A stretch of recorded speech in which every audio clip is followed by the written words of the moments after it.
Hey folks, I'm Colin Richards, president and founder of Roth Richards, and I'm excited to be with you once again on this episode of the Roth Richards Show.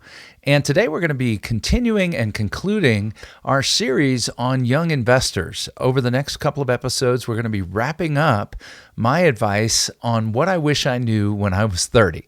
And for a good while there, we've been talking about business owners, young business owners, entrepreneurs, with the failure rate in our country being almost 95% and even higher as a result of the pandemic. I think it's critical that young investors, young business owners understand some basic principles before they launch, or if they're already in the boat, making sure you don't sink your boat. But today we're going to dial in on young investors. That is, people who may or may not own their own business, but want to invest outside of that business, outside of what they own, and to take ownership in other people's businesses. We call that investing. And you might not even realize it, but when you open an account and put money in an IRA and begin to invest in stocks and bonds, you're actually taking ownership, or you're actually taking debt from somebody else's company. So you are investing in somebody else's enterprise. And there are some important things that we need to do from the get-go. So much of what I learned from the mistakes I made. And I remember graduating fresh out of college with my master's degree, and I had a little bit of money that I had earned, just a tiny little bit.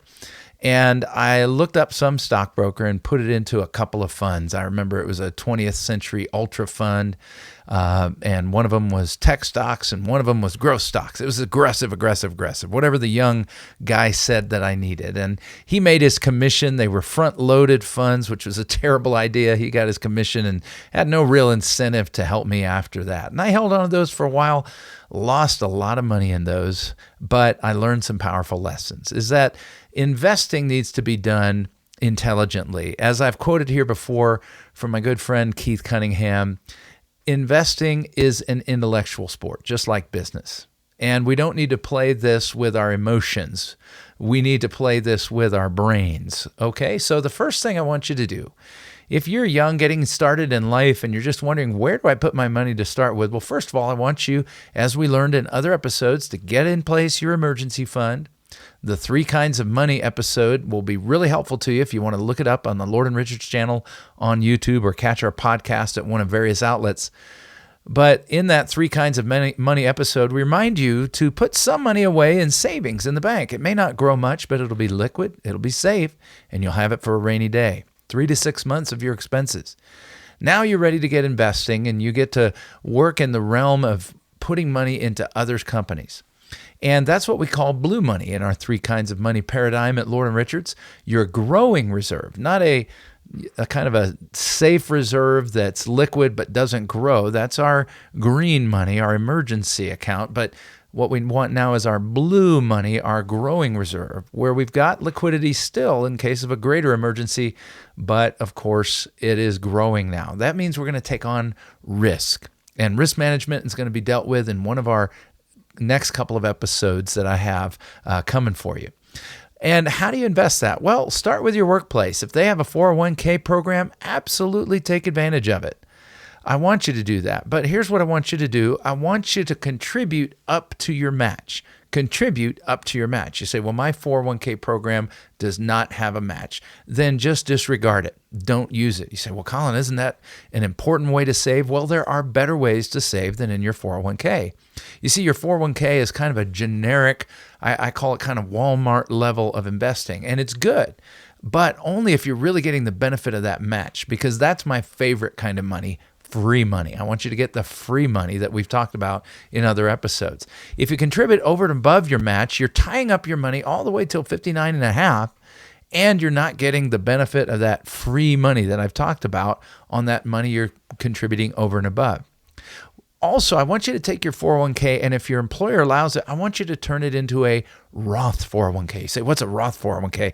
Well, this is kind of cool. It's a place where you can put money where it grows tax-free. It's true, you don't get to deduct, you don't get to defer taxes like you do in your regular IRA or 401k. That just kicks the tax can down the road. But to be honest with you, Most of my older clients are trying to figure out ways to get out of their IRAs and 401ks and get into Roth IRAs so that future growth is not on the government's tax radar. And so you have a situation here where you can begin to build tax-free money as a young investor and never tax defer, never put money where it's going to be subject to the whims of the government. You pay taxes when it's on your timetable, on your clock. So that's my second favorite kind of money, tax-free money. And then outside of your 401k, what are we going to do then? You say, well, Colin, I'd like to contribute above and beyond what I'm able to contribute and get a match with my 401k. Where do I go from there? Well, of course, at Lord & Richards, we are multi-generational in our practice, in our advisory team, as well as in our clients. And we're helping clients get started opening new accounts. Well, sure, you could open up an IRA account and contribute up to the limits there, but we're going to really encourage you to open up a Roth IRA account, a personal Roth, not your work 401k Roth. And so in that Roth IRA, you can begin to build money tax-free as well. Now, keep in mind one little caveat. If you contribute to a Roth 401k at work, what your employer puts in is still tax deferred. We can't get away from that, but we can minimize the portion of your overall portfolio that is tax deferred so that one day when you retire, most of your money is coming from tax-free sources. And trust me, you're going to want your money to be tax-free.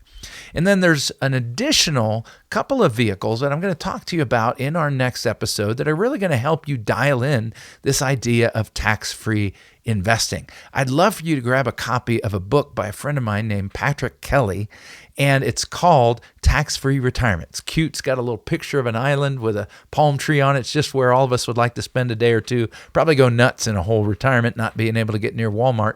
But it's a great book, Tax-Free Retirement, and explains the benefits of using other vehicles to retire tax-free. In the meantime, I'd love for you to pick up the phone and give me a call. My team and I are excited to work with you.